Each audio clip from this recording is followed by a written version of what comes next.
Welcome to True Crime Cases, where we delve into the darkest corners of human nature. Today's episode unravels a tale of newlywed husband finds out he and his wife are actually twins, ends in obsession and murder. Millard, Nebraska, a suburb of Omaha, was known for its friendly residents, excellent schools, and strong sense of community. It was here that Cuthbert Lawson, a 28-year-old software engineer with piercing blue eyes and a gentle demeanor, had lived his entire life. Adopted at birth by John and Mary Lawson, Cuthbert grew up in a loving home, yet always felt a nagging sense of incompleteness, a curiosity about his biological origins that he could never quite shake. Charmaine Cooper, also 28, shared a similar background.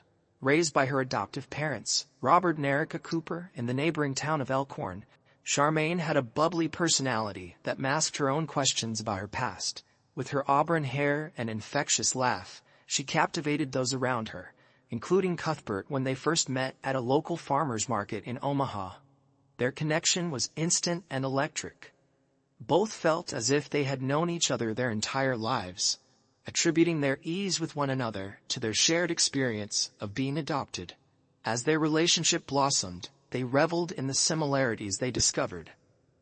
From their taste in music to their quirky habit of alphabetizing their spice racks, these coincidences only served to strengthen their bond, convincing them that they were destined to be together.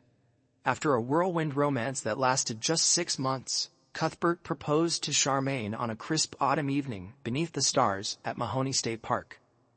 The proposal was simple yet heartfelt, with Cuthbert expressing how Charmaine had filled the void he had felt for so long. Charmaine, tears glistening in her eyes, accepted without hesitation. The couple's joy was palpable, their love case seemingly perfect.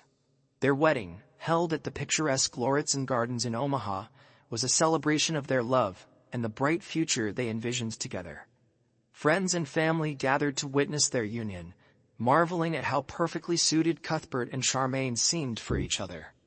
The newlyweds glowed with happiness, oblivious to the dark clouds gathering on the horizon of their shared destiny. As they settled into married life in their cozy bungalow in the suburbs of Millard, Cuthbert and Charmaine began discussing the possibility of starting a family. It was during these conversations that they both expressed a desire to learn more about their biological parents, not just for themselves, but for any future children they might have. They agreed to embark on this journey of discovery together, supporting each other every step of the way. Little did they know that their quest for answers would unravel the very fabric of their relationship and lead them down a path of unimaginable horror. The process began innocently enough. Cuthbert and Charmaine each submitted DNA samples to a popular genealogy website, hoping to uncover information about their biological families and perhaps even connect with distant relatives. They approached the endeavor with excitement, imagining the possibilities of expanding their family tree and understanding their genetic heritage. Weeks passed, and the couple busied themselves with their careers and settling into married life.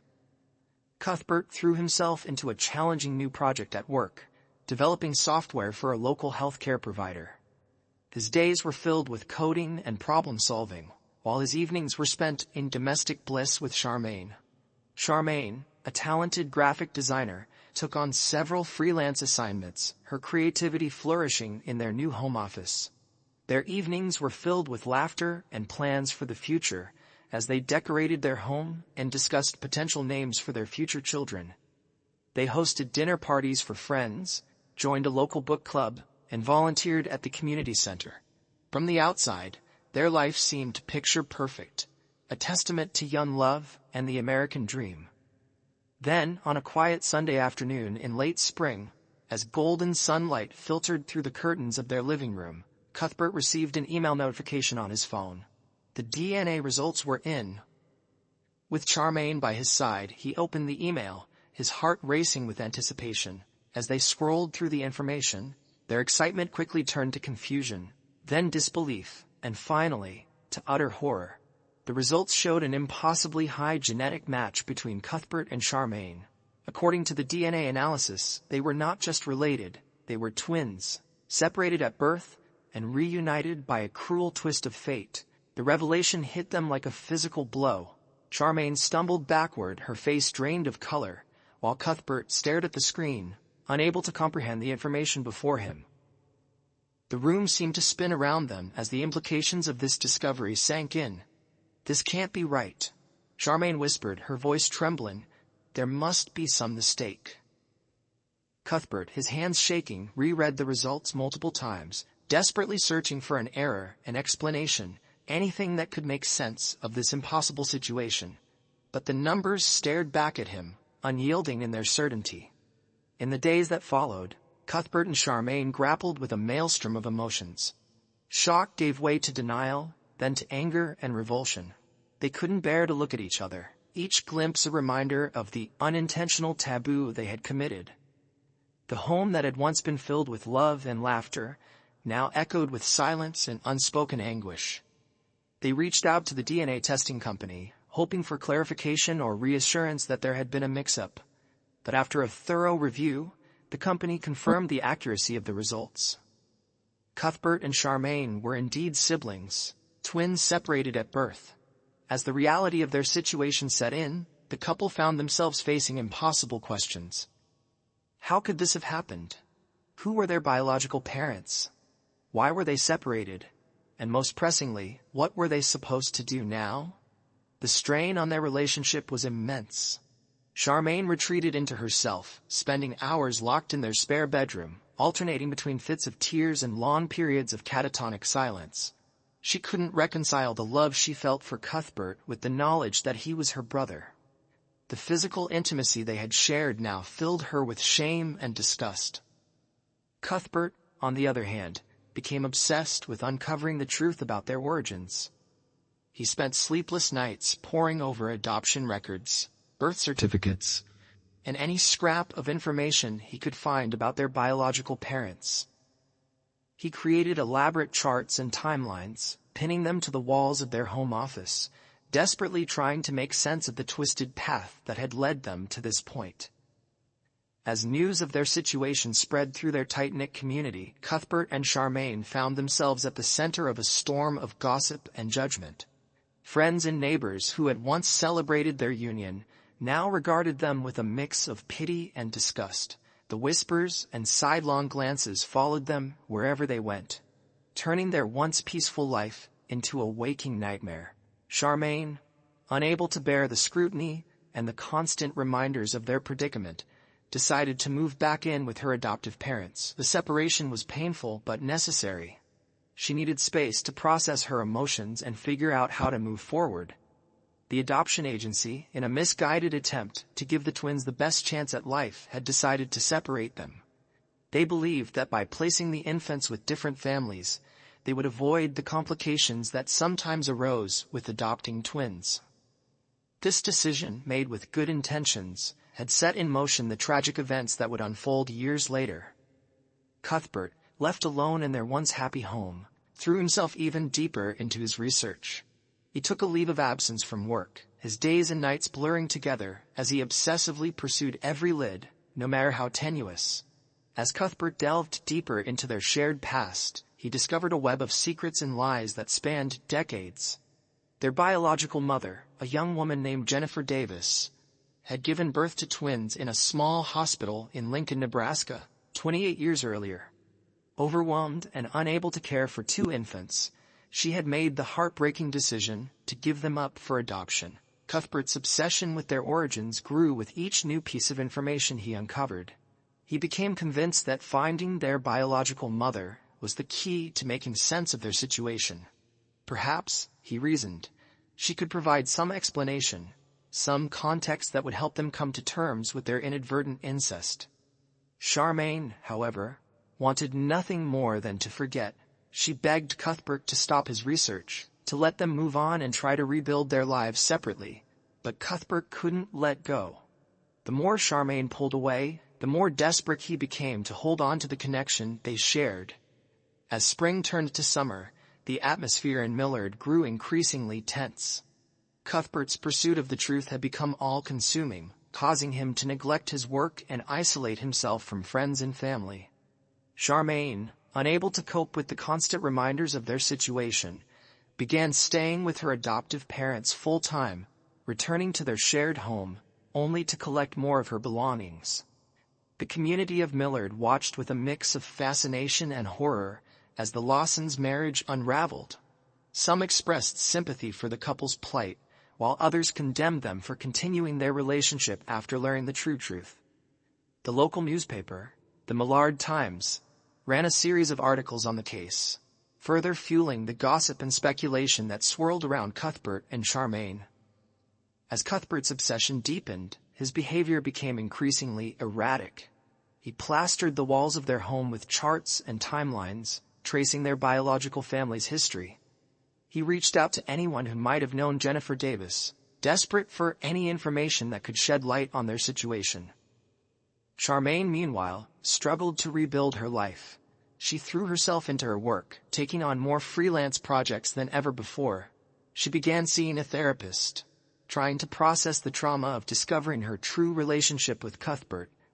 But even as she tried to move forward, she couldn't escape the shadow of their shared past. The summer wore on, and the strain began to show on both Cuthbert and Charmaine.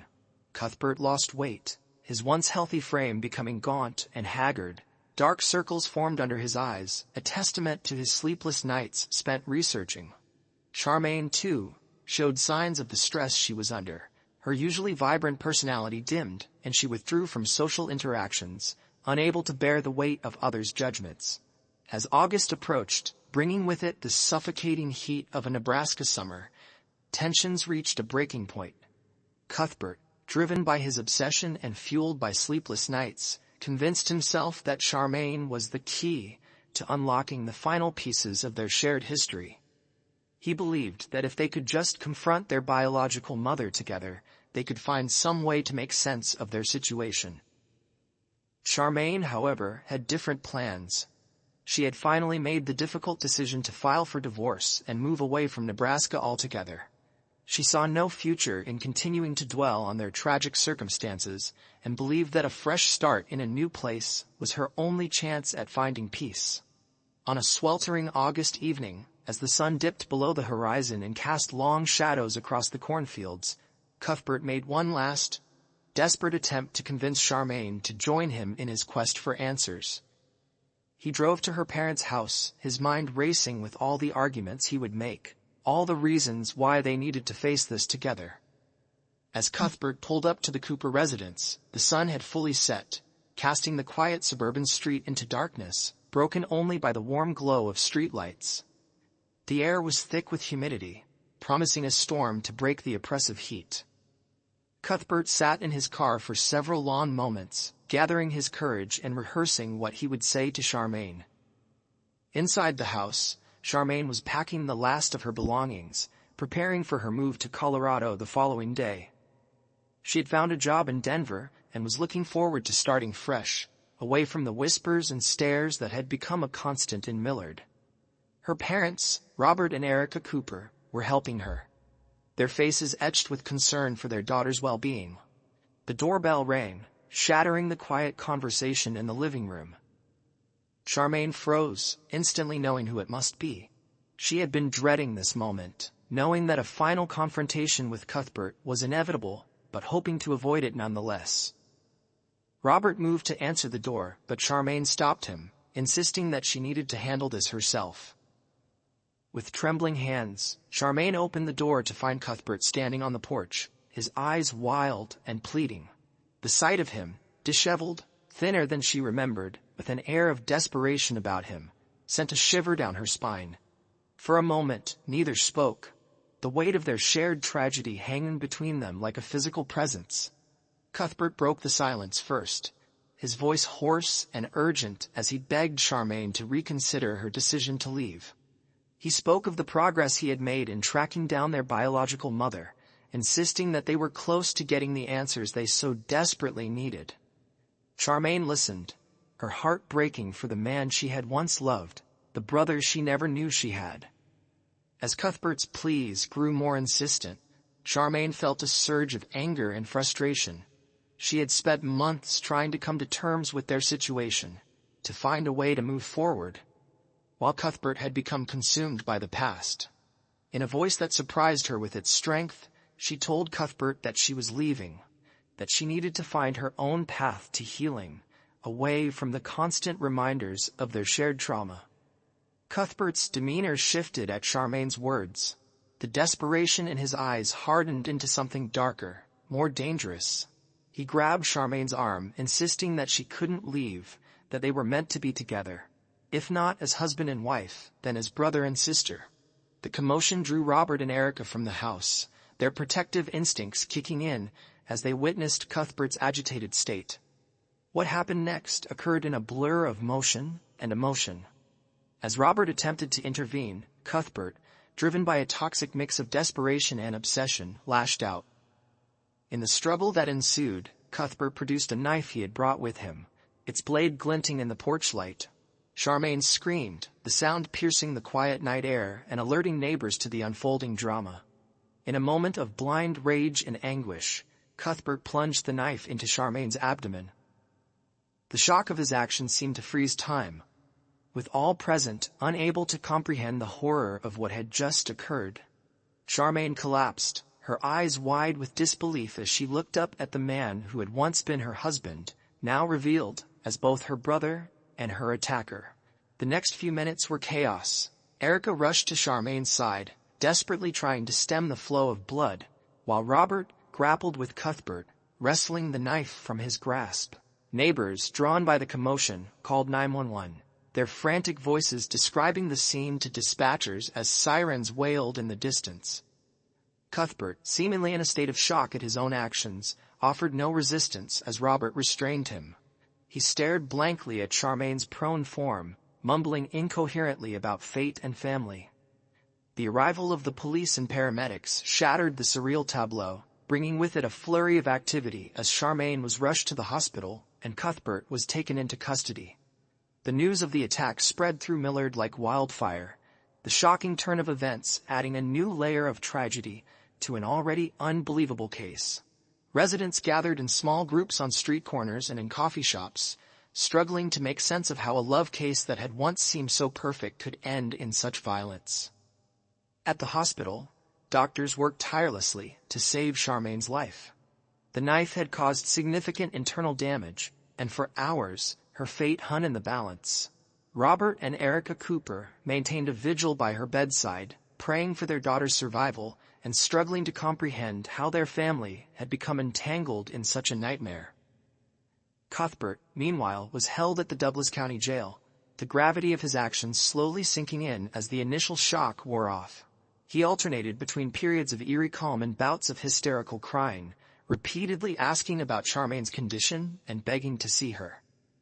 The investigating officers, hardened by years on the force, found themselves deeply unsettled by the case, the layers of tragedy and taboo unlike anything they had encountered before. As dawn broke over Millard, casting a pale light over the town, the community grappled with the aftermath of the night's events. The Millard Times ran a special edition, its front page dominated by the headline, "Tragedy Strikes, Twins' Tale Takes Dark Turn." The article detailed the attack and provided a recap of the Lawsons' case, from their whirlwind romance to the shocking discovery of their true relationship, and now this violent conclusion. In the days that followed, Charmaine fought for her life in the ICU, her condition critical but stable. The community rallied around the Cooper family, offering support and prayers for Charmaine's recovery. Vigils were held outside the hospital, attended by friends, neighbors, and even strangers, moved by the tragic circumstances. Cuthbert, charged with attempted murder, awaited his first court appearance. His parents, John and Mary Lawson, were devastated by their son's actions. They struggled to reconcile the gentle boy they had raised with the troubled man who had committed such a violent act. Their statement to the press expressed deep sorrow for Charmaine and the Cooper family, and confusion over how their son could have been driven to such extremes. As the legal process began to unfold, the search for Jennifer Davis, Cuthbert and Charmaine's biological mother, intensified. Investigators, spurred by the tragic turn of events, redoubled their efforts to locate her, hoping she might provide some insight into the twins' separation and the circumstances that led to their inadvertent reunion. The case attracted national attention, with news outlets from across the country descending on Millard to cover the case. Experts in psychology, genetics, and ethics weighed in on the unique circumstances of the case, debating the potential psychological impact of discovering such a profound truth about one's identity and the ethical implications of separating twins at birth. As summer gave way to fall, the town of Millard struggled to return to normalcy. The cornfields surrounding the town were harvested, their golden bounty a stark contrast to the dark cloud that hung over the community. The Lawson case had left an indelible mark on the town, forcing residents to confront uncomfortable truths about identity, family, and the unforeseen consequences of decisions made long ago. Charmaine's recovery was slow and painful, both physically and emotionally. As she regained her strength, she grappled with the trauma of the attack and the complex emotions surrounding her relationship with Cuthbert. The support of her family and friends was unwavering, but the road to healing promised to be long and difficult. In the hospital, Charmaine underwent multiple surgeries to repair the damage caused by Cuthbert's attack. The physical pain was excruciating, but it paled in comparison to the emotional turmoil she experienced. Every time she closed her eyes, she saw Cuthbert's face, contorted with rage and desperation. The memory of their happy times together now felt like a cruel joke, a happiness built on a foundation of lies and mistaken identity. As Charmaine slowly recovered, she began to reflect on the chain of events that had led to this point. She remembered the excitement of falling in love with Cuthbert, the joy of their wedding day, and the shock of discovering their true relationship. Each memory was now tainted with the knowledge of their biological connection and the violence that had erupted from the revelation. Meanwhile, Cuthbert's mental state deteriorated rapidly in jail. The reality of what he had done to Charmaine, the person he loved most in the world, crushed him with overwhelming guilt and despair. He spent his days in a haze of regret, replaying the events of that fateful night over and over in his mind, wishing desperately that he could turn back time. Cuthbert's defense attorney, a seasoned lawyer named Caroline Hendricks, faced the daunting task of building a case for her troubled client. She pursued a strategy based on diminished capacity, arguing that the shock of discovering his true relationship with Charmaine, combined with the stress of their separation and his desperate search for answers, had pushed Cuthbert into a state of temporary insanity. As the weeks passed, the search for Jennifer Davis, Cuthbert and Charmaine's biological mother, continued. Investigators followed leads across several states, piecing together the fragments of a life lived in the shadows. Finally, after months of searching, they located her in a small town in Oregon. Jennifer Davis, now 50 years old, was shocked to learn about the tragic events that had unfolded involving the twins she had given up for adoption nearly 3 decades ago. When approached by the investigators, she broke down in tears, the weight of her long-ago decision crashing down upon her. Jennifer's case added another layer of complexity to the already convoluted tale. She revealed that she had been just 22 when she gave birth to the twins, a scared and overwhelmed young woman, unprepared for the responsibility of raising 2 children on her own. The decision to give them up for adoption had haunted her for years, but she had convinced herself it was for the best. I never thought they could end up together," Jennifer sobbed as she recounted her case to the investigators. "I just wanted them to have a better life than I could give them." The discovery of Jennifer Davis brought a new wave of media attention to the case. Her existence provided a tangible link to Cuthbert and Charmaine's origins, and reporters clamored for interviews and statements. Jennifer, overwhelmed by the sudden scrutiny, retreated from the public eye, agreeing only to cooperate with the ongoing investigation. As fall turned to winter, Cuthbert's trial loomed on the horizon. The prosecution, led by District Attorney Thomas Reeves, built a case portraying Cuthbert as a man driven to the brink by obsession and unable to accept the loss of the relationship he had built with Charmaine. They argued that his actions were premeditated, citing the knife he had brought to the confrontation as evidence of his intent to harm. The defense team, led by Caroline Hendricks, worked tirelessly to present Cuthbert's actions in the context of his psychological state at the time of the attack. They brought in expert witnesses to testify about the profound psychological impact of discovering such a life-altering truth about one's identity. As the trial date approached, Charmaine faced the daunting prospect of testifying against the man who had been her husband and was now known to be her brother. The thought of facing Cuthbert in court filled her with a mixture of dread and determination. She knew her testimony would be crucial in ensuring justice was served, but the emotional toll of reliving the attack and the events leading up to it weighed heavily on her. The trial began on a cold January morning, with the Douglas County Courthouse surrounded by a sea of reporters and curious onlookers. Inside the courtroom, the atmosphere was tense as the prosecution and defense prepared to present their cases. Caroline Hendricks, in her opening statement for the defense, urged the jury to consider the unprecedented nature of the situation Cuthbert and Charmaine had found themselves in. In his opening statement, District Attorney Reeves painted a vivid picture of the events leading up to the attack, emphasizing Cuthbert's descent into obsession and his inability to let go of his relationship with Charmaine even after learning the truth of their connection. "Ladies and gentlemen of the jury," Reeves began, his voice resonating through the hushed courtroom, "this is a case about love, twisted into obsession, about a man who could not accept the cruel hand that fate had dealt him.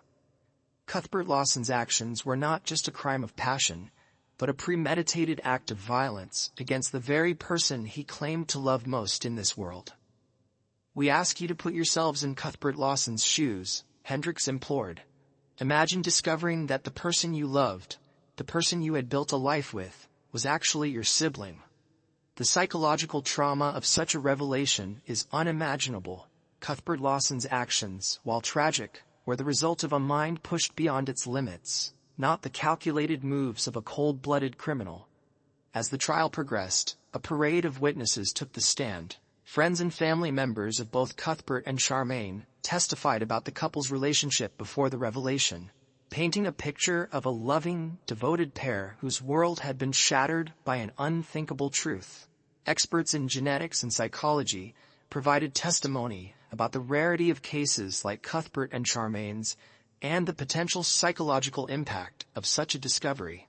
They spoke of genetic sexual attraction, a controversial theory suggesting that close biological relatives who meet as adults may experience strong sexual attraction due to genetic similarity. The most anticipated testimony, however, was Charmaine's. When she took the stand, the courtroom fell into a hushed silence. Charmaine, still bearing the physical and emotional scars of the attack, spoke in a clear, steady voice as she recounted the events leading up to that fateful night. She described the joy of falling in love with Cuthbert, the shock of discovering their true relationship, and the terror of the attack. Throughout her testimony, Cuthbert sat at the defense table, his head bowed, occasionally raising his eyes to look at Charmaine with an expression of profound sorrow and regret. "I loved him," Charmaine said, her voice breaking slightly. "I loved him with all my heart, and then to find out he was my brother. It was like the world had turned upside down. Everything we had, everything we were, it all became a lie. I couldn't let her go," Cuthbert said, his voice choked with emotion. "She was everything to me. My wife, my love, and then my sister. I thought if we could just find our birth mother, maybe we could make sense of it all. I never meant to hurt her. I never meant for any of this to happen." As Charmaine described the night of the attack, the courtroom was thick with tension. She spoke of Cuthbert's desperate pleas, his refusal to accept her decision to leave, and the moment when his desperation turned to violence. "I saw something change in his eyes," Charmaine testified, her voice barely above a whisper. "It was like he wasn't Cuthbert anymore. And then I felt the knife." Cuthbert's testimony, when it came, was a study in contrasts to Charmaine's composed demeanor. He appeared disheveled and distraught, his eyes red-rimmed from sleepless nights. He spoke of the overwhelming love he had felt for Charmaine, the devastation of learning their true relationship, and the obsessive need to understand their origins that had consumed him. As the trial neared its conclusion, Jennifer Davis was called to testify. Her appearance in the courtroom caused a stir, as many in attendance got their first glimpse of the woman whose decision nearly 3 decades ago had set this tragic chain of events in motion. Jennifer's testimony was emotional and raw.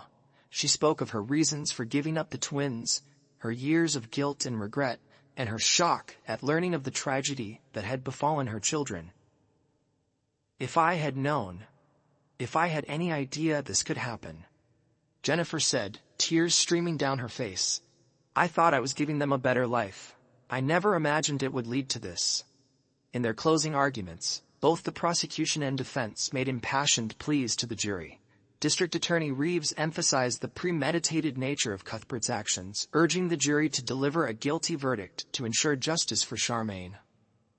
Caroline Hendricks, in her closing statement, reminded the jury of the unprecedented nature of the case and the profound psychological impact the revelation had had on Cuthbert. "This is not a case that can be judged by normal standards," Hendricks argued.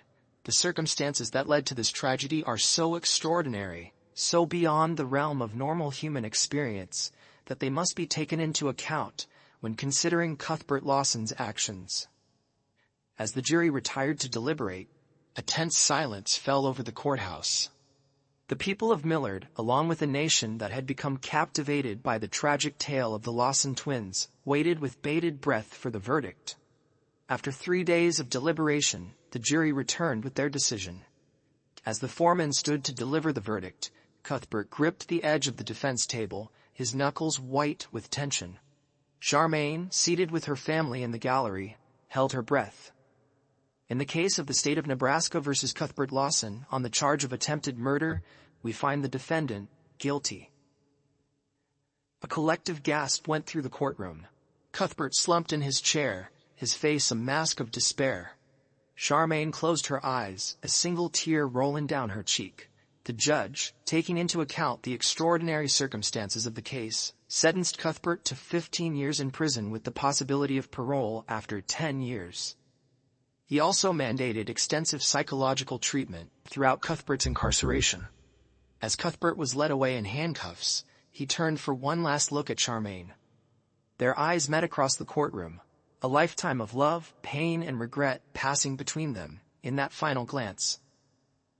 The verdict and sentencing marked the end of the legal proceedings, but for those involved, it was far from the end of the case. The aftermath of the trial left a community grappling with the complexities of the case and the individuals at its center, facing the daunting task of rebuilding their lives. Charmaine, still recovering both physically and emotionally, faced the challenge of forging a new identity for herself. The life she had known, the future she had planned with Cuthbert, had been irrevocably shattered. With the support of her adoptive family and a close circle of friends, she began the slow process of healing. In the months following the trial, Charmaine made the difficult decision to legally change her name, seeking to distance herself from the media attention and the painful memories associated with her past. She moved to a different state, hoping to find anonymity and a fresh start. Cuthbert, serving his sentence at the Nebraska State Penitentiary, underwent intensive therapy to address the psychological trauma of his experiences. He expressed deep remorse for his actions and worked to understand the complex emotions that had driven him to violence. Through a carefully monitored program, he was allowed to exchange letters with Charmaine, a process that proved cathartic for both of them as they navigated their new reality as siblings. Jennifer Davis, grappling with the consequences of her long-ago decision, chose to stay in Nebraska to build relationships with both of her children. Her presence brought both comfort and complication, as Charmaine and Cuthbert struggled to integrate this new parental figure into their lives while maintaining bonds with their adoptive families. The case of the Lawson twins became a cautionary tale, sparking national discussions about adoption practices, the importance of genetic testing before marriage, and the psychological impact of discovering unexpected truths about one's identity.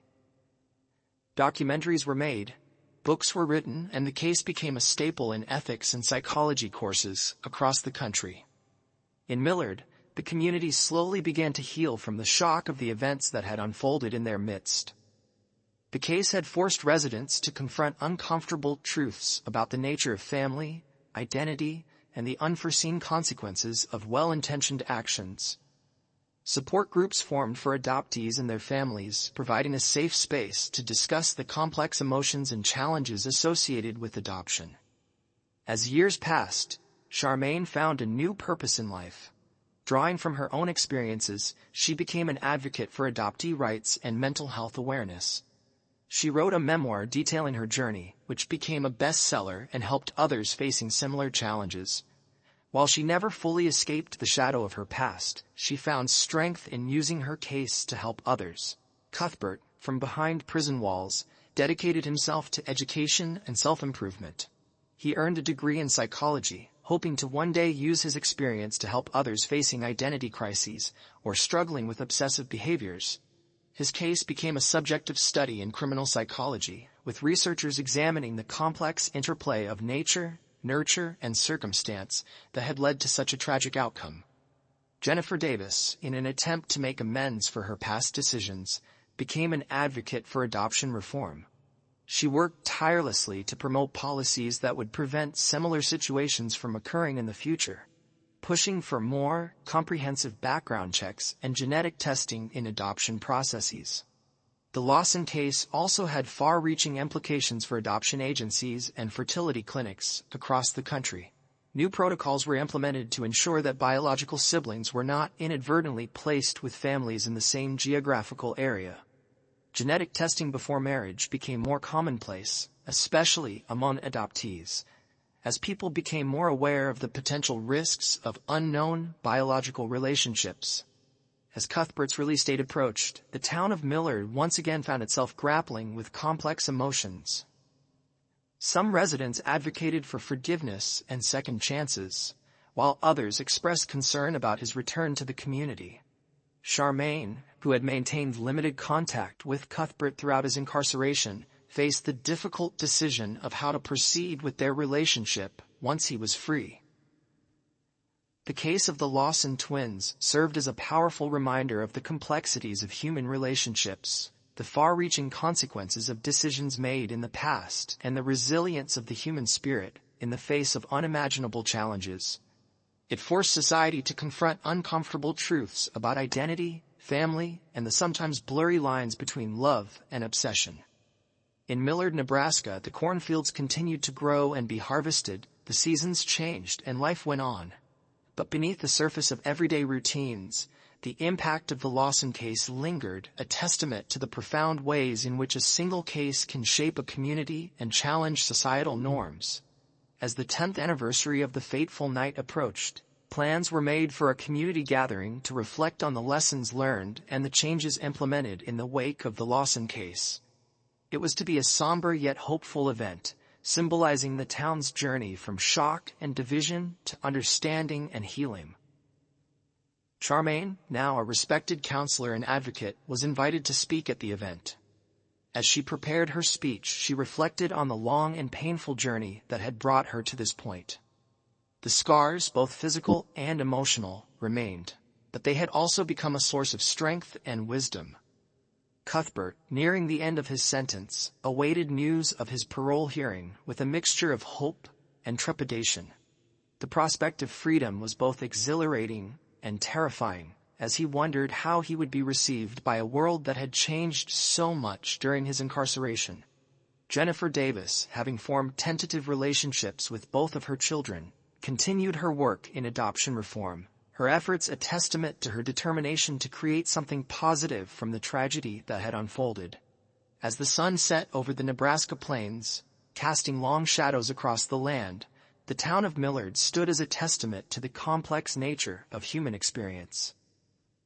The Lawson case, with all its twists and turns, had become an integral part of the community's identity, a reminder of the power of truth, the importance of compassion, and the enduring strength of the human spirit in the face of unimaginable circumstances. The case of Cuthbert and Charmaine Lawson, once a tale of love turned to tragedy, had evolved into a powerful narrative about resilience, forgiveness, and the ongoing quest for understanding in a world where the lines between right and wrong are not always clearly drawn. Their journey, though marked by pain and loss, had also opened doors to deeper empathy and more nuanced perspectives on the complexities of human relationships and identity. As Millard prepared to commemorate the anniversary of the events that had changed so many lives, there was a sense that while the past could not be changed, the future held the possibility of healing, understanding, and growth. The Lawson case, with all its tragic elements, had ultimately become a catalyst for positive change, prompting discussions and actions that would impact generations to come. On the day of the commemoration, the community center in Millard was filled to capacity. People from all walks of life gathered to reflect on the events that had shaken their town a decade earlier. The atmosphere was somber yet hopeful, a testament to the resilience of a community that had weathered a storm of tragedy and emerged stronger. Charmaine, now 38, took the podium, her presence commanding respect and admiration. She had become a beacon of hope for many, her work in counseling and advocacy touching countless lives. As she began to speak, a hush fell over the crowd. 10 years ago, my world shattered in ways I could never have imagined, Charmaine began, her voice steady and clear. The journey since then has been long and often painful, but standing here today, I am filled with gratitude for the strength and support of this community. She spoke of the lessons learned, the importance of compassion and understanding in the face of unimaginable circumstances. Charmaine emphasized the need for more transparent adoption processes and the crucial role of mental health support in dealing with identity crises. Our case, she continued, referring to herself and Cuthbert, is one of love, loss, and ultimately, redemption. It's a reminder that family is more than blood, that identity is complex, and that healing is possible even in the darkest of times. As Charmaine concluded her speech, the audience rose in a standing ovation, many wiping tears from their eyes. Her words had touched a chord, reminding everyone of the power of resilience and the importance of community in times of crisis. Meanwhile, in the Nebraska State Penitentiary, Cuthbert listened to a recording of Charmaine's speech, provided by his therapist as part of his ongoing rehabilitation. Tears streamed down his face as he heard his sister's words of hope and healing. Over the years, Cuthbert had worked tirelessly to understand his actions and their consequences. He had completed multiple degrees, became a mentor to younger inmates, and written extensively about his experiences. Cuthbert's parole hearing was scheduled for the following month. He had prepared a comprehensive plan for his reintegration into society, including continued therapy, community service, and a commitment to using his case to educate others about the dangers of obsession and the importance of mental health support. Jennifer Davis, now an influential voice in adoption reform, watched the commemoration event via live stream from her home in Oregon. Her work had led to significant changes in adoption practices across several states, including mandatory genetic testing for adoptees and more comprehensive background checks to prevent situations like Cuthbert and Charmaine's from occurring again. As the commemoration event drew to a close, the people of Millard left with a renewed sense of purpose and unity. The Lawson case had become more than just a tragic case. It was a catalyst for change, a reminder of the complexities of human nature, and a testament to the power of forgiveness and healing. In the weeks that followed, Cuthbert's parole hearing dominated local news. Opinion was divided in Millard and beyond. Some argued that he had served his time and shown genuine remorse and rehabilitation. Others felt that the severity of his crime warranted a longer sentence. On a crisp autumn morning, Cuthbert stood before the parole board, his fate hanging in the balance. He spoke eloquently of his remorse, his journey of self-discovery and rehabilitation, and his desire to make amends. "I can never undo the harm I've caused," Cuthbert said, his voice thick with emotion. "But I can dedicate the rest of my life to ensuring that others don't make the same mistakes I did. I want to use my experience to help others, to be a cautionary tale and a source of hope." After deliberation, the parole board announced their decision. Cuthbert was granted parole, with strict conditions including ongoing therapy, regular check-ins with a parole officer, and restrictions on his movement and internet access. The news of Cuthbert's impending release sent ripples through the community. Charmaine, who had been notified in advance, released a statement through her lawyer, Cuthbert's release is a complex issue that brings up many emotions for me and for our community. While I cannot forget the past, I believe in the power of rehabilitation and second chances. I hope that Cuthbert will use this opportunity to continue his journey of healing and to make positive contributions to society. As the day of Cuthbert's release approached, Millard once again found itself at the center of media attention. News vans lined the streets, and reporters clamored for interviews with local residents, seeking their opinions on Cuthbert's return to society. On a cold December morning, Cuthbert walked out of the Nebraska State Penitentiary, a free man. He was met by a small group that included his adoptive parents, his therapist, and a representative from a halfway house where he would be staying for the first few months of his reintegration. Cuthbert's first days of freedom were a whirlwind of emotions and adjustments. The world had changed significantly in the 15 years he had been incarcerated. Technology had advanced, social norms had shifted, and he found himself struggling to navigate this new landscape. With the support of his therapy team and the staff at the halfway house, Cuthbert began the process of rebuilding his life. He enrolled in a local community college to update his skills and began volunteering at a crisis hotline, using his experiences to help others in emotional distress. Charmaine, true to her word about believing in second chances, agreed to a carefully controlled meeting with Cuthbert 6 months after his release. The reunion was emotional and complex, supervised by therapists and held in a neutral location. As they sat across from each other, both Cuthbert and Charmaine were struck by how much they had changed. The years had etched lines of experience on their faces, and their eyes held a depth of wisdom born from suffering and resilience. "I'm so sorry, Charmaine," Cuthbert said, his voice barely above a whisper. "I know those words can never be enough, but I want you to know that not a day goes by that I don't regret my actions." Charmaine nodded, her own eyes glistening with tears. "I've spent years trying to understand, to heal," she replied. "I can't forget what happened, but I don't want to be defined by it anymore. I hope that we can both find peace." Their meeting, though brief, was a significant step in their ongoing journey of healing. It didn't erase the past, but it opened the door to a future where they could exist in the world knowing the other was out there, living and striving to make amends. Cuthbert, staying true to his word, became an advocate for mental health awareness and rehabilitation. He spoke at conferences, sharing his case as a cautionary tale and a message of hope for those struggling with obsession and identity issues. While some still viewed him with suspicion, many were moved by his genuine remorse and his efforts to prevent others from following a similar path. Charmaine continued her work in counseling and advocacy, her experiences informing her approach to helping others navigate complex family dynamics and identity issues. She wrote a second book, this time focusing on the power of forgiveness and the journey of rebuilding one's life after trauma. Jennifer Davis's work in adoption reform gained national recognition. Her efforts led to the passage of the Lawson Act in several states, which mandated more comprehensive background checks and genetic testing in adoption processes. She found a measure of peace in knowing that her past mistake had led to positive changes that would protect future generations. As another decade passed, the town of Millard had transformed. What was once a painful chapter in the community's history had become a source of pride in their collective resilience and capacity for growth. The Lawson case was no longer a subject of gossip, but a reminder of the community's strength in the face of adversity.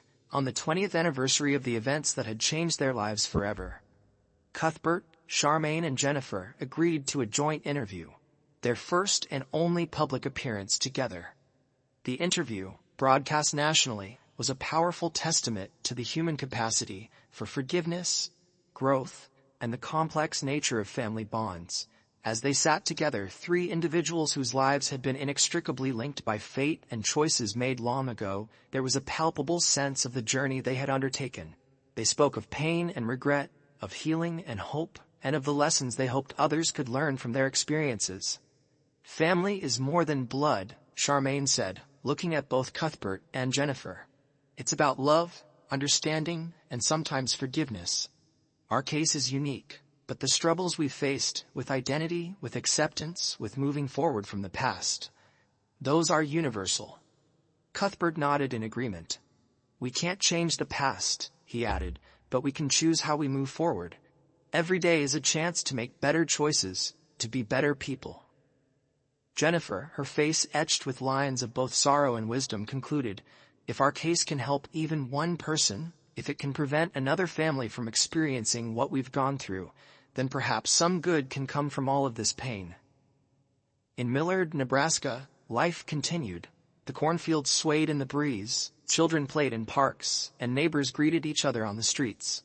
But woven into the fabric of this community was a deeper understanding of the complexities of human nature, a greater capacity for empathy, and a testament to the power of resilience in the face of unimaginable challenges. The case of Cuthbert and Charmaine Lawson, once a scandal that rocked a small town, had become a legend of sorts. A cautionary tale, yes, but also a case of hope, redemption, and the endless capacity of the human heart to heal and grow. It served as a reminder that even in the darkest of times, there is always the possibility of light, of understanding, and of forging a new path forward. As the sun set over the Nebraska plains, casting long shadows across the land, the town of Millard stood as a living monument to this extraordinary tale. The Lawson case, with all its tragedy and triumph, had become an integral part of the community's identity, a reminder of the power of truth, the importance of compassion, and the enduring strength of the human spirit in the face of unimaginable circumstances. And so, as another day dawned over the heartland, the case of the Lawson twins continued to resonate, a testament to the enduring power of the human spirit and the complex tapestry of love, loss, and redemption that defines the human experience.